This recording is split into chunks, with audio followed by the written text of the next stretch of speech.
আজকে আমি একটা শরবত বানাবো। কেমন আছো সবাই? এই গরমে এই শরবতের কিন্তু আমাদের সবার ভীষণ প্রয়োজন। পেট ঠান্ডা রাখতে, শরীর সুস্থ রাখতে আমরা নানান রকম তোমার ফ্রুট জুস বলো বা এমনি লেমন জুস বলো, আমরা এগুলো খাই। কিন্তু এটা স্পেশালিটি হচ্ছে এটা তোমার গিয়ে এটাকে এটাকে সাউথে ঠাকুরের মন্দিরে এটা এই শরবতটা রোজ ঠাকুরকে ভোগ ভোগ হিসাবে এটা দেয়। কেমন ওখানে এটার নাম দিয়েছে পানিকাম। হ্যাঁ, সেটা কি দেখো, গুড়ও তোমার গিয়ে হেলদি, পেট ঠান্ডা রাখে। তো এটা এখন এখানে আমি জল নিয়েছি, ঠিক আছে? সেই জলের মধ্যে আমি এখানে গুড়টা দিলাম। এখানে আমি গুড়টা দিলাম, দিয়ে এর মধ্যে গুড়টাকে গলতে হবে। আচ্ছা, এই গুড়ের মধ্যে তোমার গিয়ে তিনটে, দেখো এরকম তিনটে আমি এলাচ নিয়েছি, হ্যাঁ। আর কয়েকটা তোমার গিয়ে ভীষণ তোমার একটা মানে কি বলবো, এটা বানিয়ে আমরা খেয়েছি, মানে প্রসাদ হিসাবে আমরা পাইনি, যে বেড়াতে গেছি সাউথের দিকে। কিন্তু এইটা তোমার গিয়ে ভীষণভাবে এই শরবতটা ওরা মন্দিরে পুজোতে দেয়। এই দেখো কয়েকটা, 5-6টা তোমার কি 5-6টাই হবে গোলমরিচ দিয়েছি। এটা শুধু ফ্লেভার, গোলমরিচ আর এলাচ। তারপরে তোমার গিয়ে ইয়ে দেবো, ড্রাই আদা, জিঞ্জার পাউডার, জিঞ্জার পাউডার। তো প্রথমে আমি এটাকে তোমার ইয়ে করে নিই, একটু থেঁতা করে নিই। থেঁতা করে নিয়ে তারপরে আমি দেখাচ্ছি। এবার আমি এটাকে দেখো, আমি 3টে এলাচ নিয়েছি, আর তোমার গিয়ে 4-5টা গোলমরিচ দিয়েছি। গোলমরিচের এই ফ্লেভারটা, এলাচের ফ্লেভারটা ভীষণ ভালো আনে। তো এটাকে আমি পুরো গুঁড়ো করে নিই, হাফ ক্রাশ করে নিয়েছি, এই জলের মধ্যে আমি দিয়ে দিলাম, ঠিক আছে? আচ্ছা, এবারের মধ্যে আমি এই আদা পাউডার দেবো, সামান্য, বেশি না, খুব অল্প।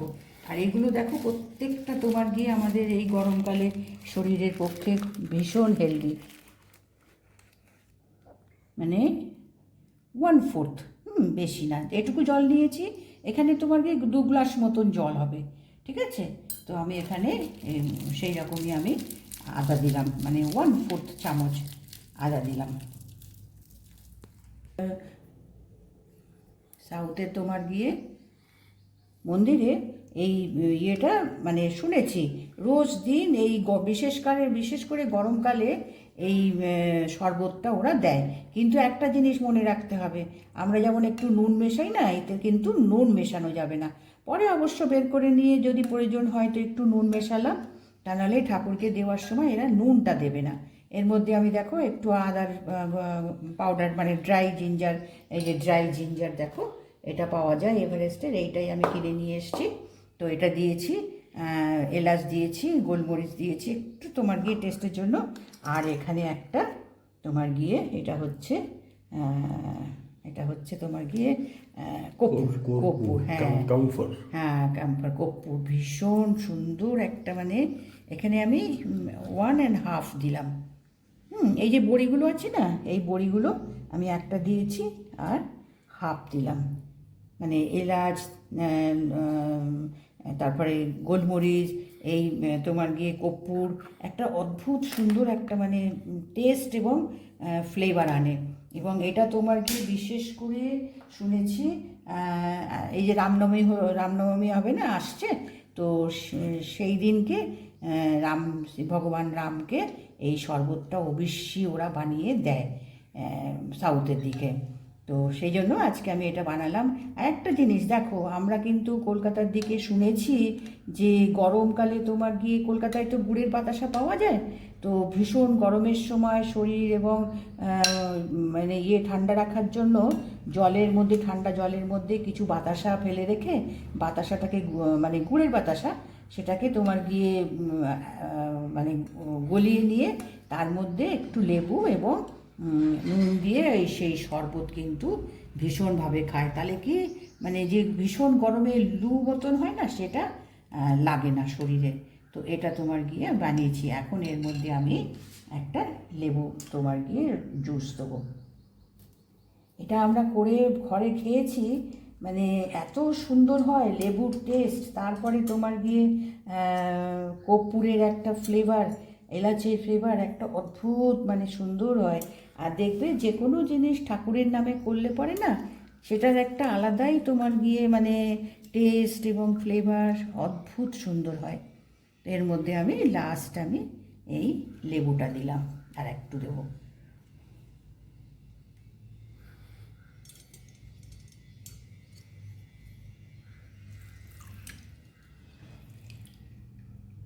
প্রত্যেকটা জিনিস দেখো আমাদের শরীরের জন্য ভীষণ ভালো।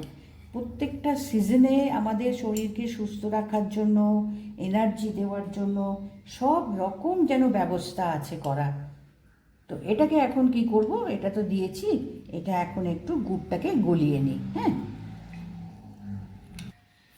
এবার দেখো গুড়টা একদম গলে গেছে। কালারটাও কত সুন্দর হয় দেখো, কালারটাও একটা হালকা একটা অরেঞ্জ কালার আসে। এবার এটাকে আমি ছাঁকনি দিয়ে ছেঁকে নেব। এবার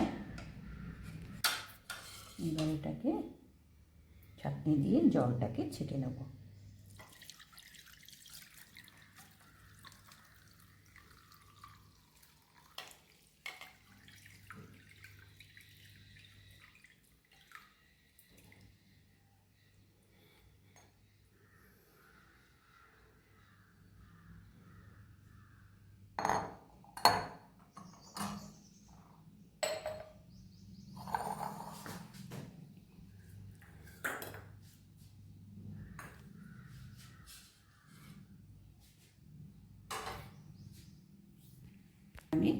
এবার আমি দেখো এটাকে ছেঁকে ওই যে এলাচের আর এগুলো থাকে না, সেগুলো তাহলে শরবতে পড়বে না।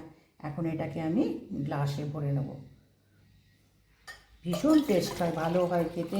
এটা তোমার গিয়ে যেহেতু প্রসাদ হিসাবে বানানো, এইটাই যদি আমরা যখন নিজেরা খাবো তখন তোমার এটা একটু ঠান্ডা ফ্রিজে মাঝে তাকে রেখে একটু ঠান্ডা করে নিয়ে এটা শরবতটা খাওয়া যেতে পারে।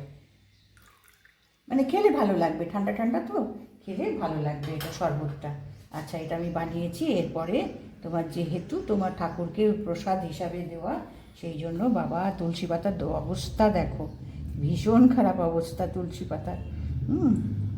যেটুকু পেয়েছি বাগানে নেই বলতে গেলে, সব শুকিয়ে গেছে। একটু তুলসী পাতা দিতে হবে এর মধ্যে, একটু।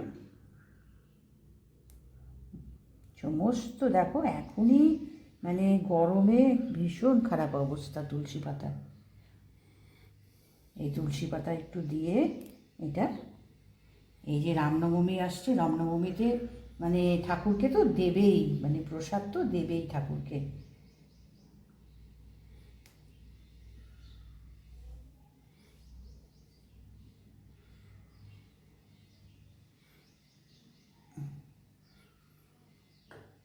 দেখো এরকম সুন্দর, এটা খেয়ে অন্তত একদিন নিশ্চয়ই বানিয়ে খেও, ভীষণ টেস্টি এবং ভীষণ তোমার ভালো লাগবে। এটা একটু যদি ফ্রিজে রেখে যদি ঠান্ডা করে নেওয়া যায় তো শরীর মন এবং আমাদের উপকার। গুড়ের জল এবং গুড়টা তো খুব উপকারী, তো গুড়ের জল এবং এই শরবতটা খুব ভালো হয়। তো এটা আমি আজকে বানালাম, যেহেতু দেখো রামনবমী এসে গেছে, এটা ঠাকুরকে ওরা ভোগ দেয়, এটা ওরা ওখানে এর নাম হচ্ছে পানিকাম। ওদের একটা আলাদা আলাদা সমস্ত নাম আছে না, তো ওরা এই জিনিসটাকে পানিকাম বলে। এবং এরা রোজ ভগবানকে এই শরবত হিসাবে ওরা দেয়। তো আজকে আমি বানালাম, তো এটা খেয়ে দেখো, নিশ্চয়ই ভালো লাগবে। তো এটা দেখে ভালো লাগলে একটা লাইক করো, সাবস্ক্রাইব করে দিও।